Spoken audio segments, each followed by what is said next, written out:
Ika nga ni Manny Pacquiao, let's get ready to rumble.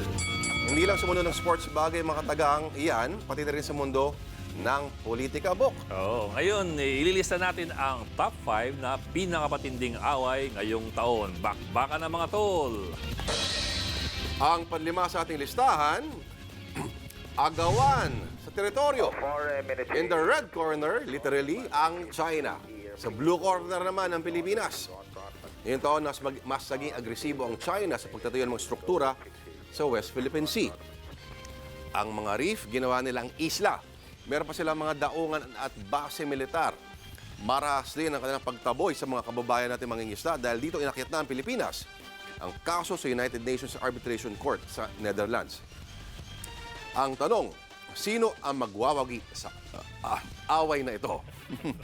Malalaman natin sa desisyon ng UN sa susunod na taon. Pero si US President Barack Obama nagpahayag ng suporta sa Pilipinas noong APEC Summit. We discussed the impact of China's land reclamation and construction activities on regional stability. We agree on the need for bold steps to lower tensions, including pledging to halt further reclamation, new construction, and militarization of disputed areas in the South China Sea. At pasok po sa ika-4 na pwesto ang away ng magkakamag-anak sa loob ng Iglesia ni Cristo. Nataon pa na lumabas ang kontrobersya sa ika-100 anibersaryo ng INC.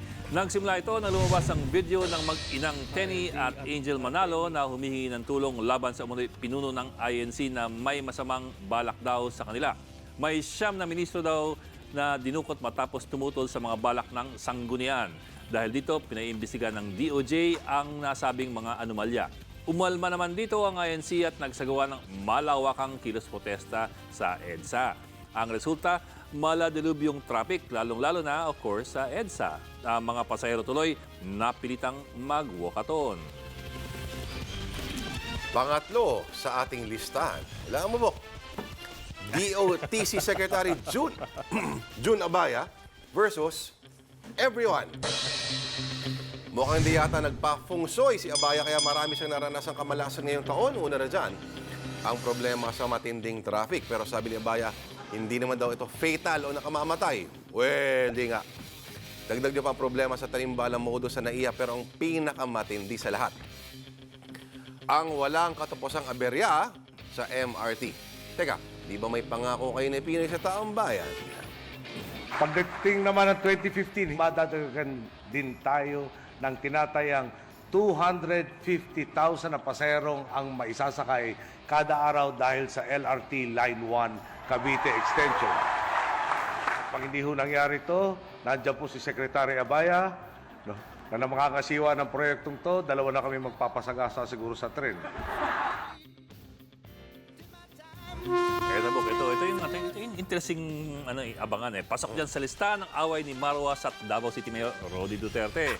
Gusto na magpitikan ng nakakalungkot isipin na dating magkaibigan ng dalawa. Nagsimula ang kanilang teleserye na away ng sabihin ni Rojas at ng Liberal Party na puro yabang lang si Duterte. Rumesa pa ang alkalde at sinabing hindi naman talaga nakapagtapos ang dating kalihim sa Wharton School of University ng University of Pennsylvania. Hanggang sa napunta ang away nila sa banta ng sampalan, suntukan, barilan at kung buhay pa sila, debate. Kulang na lang, hamunin nila ang isa't isa na mag-Chinese garter. Ika nga, walang permanenteng kaibigan sa politika. Di ba siya yung naghamon ng sampalan? Sabi ko, nandito ako, subukan niya. Ayaw. Sinabi ko magsuntukan. Ayaw din niya. Naghamon siya na magdebate. Tinanggap ko. Ngayon, ayaw na naman. Anong tawag doon? I'd like to tell everybody that, when you become a candidate for the presidency and the Senate country, you should stop fooling around. I am a global leader. Si Mar, Cubao leader lang yan siya. Sige, masyahamon ng debate. Sabi nga, pag number 2 muna siya.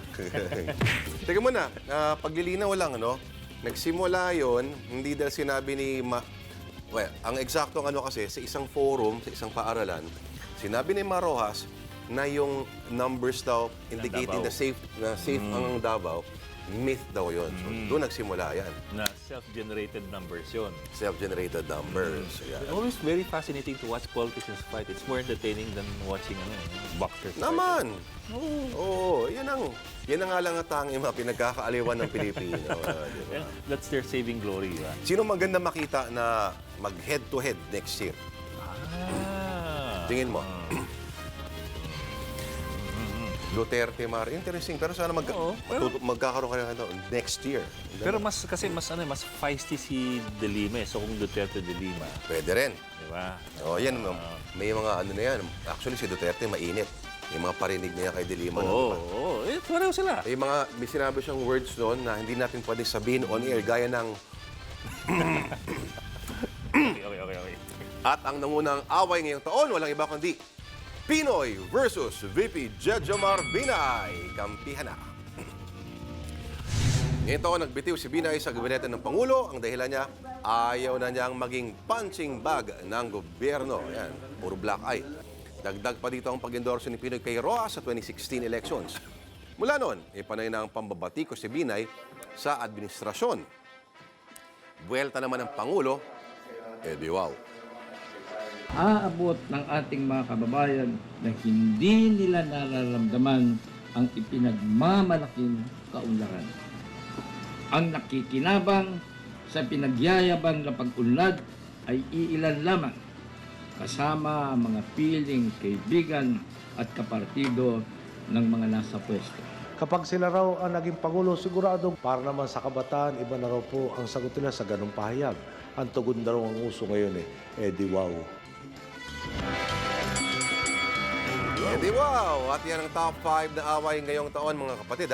Abangan nyo pa ang iba pa naming year-end countdown sa mga susunod na araw. Be sure to come back. News 5 everywhere. Copyright 2015.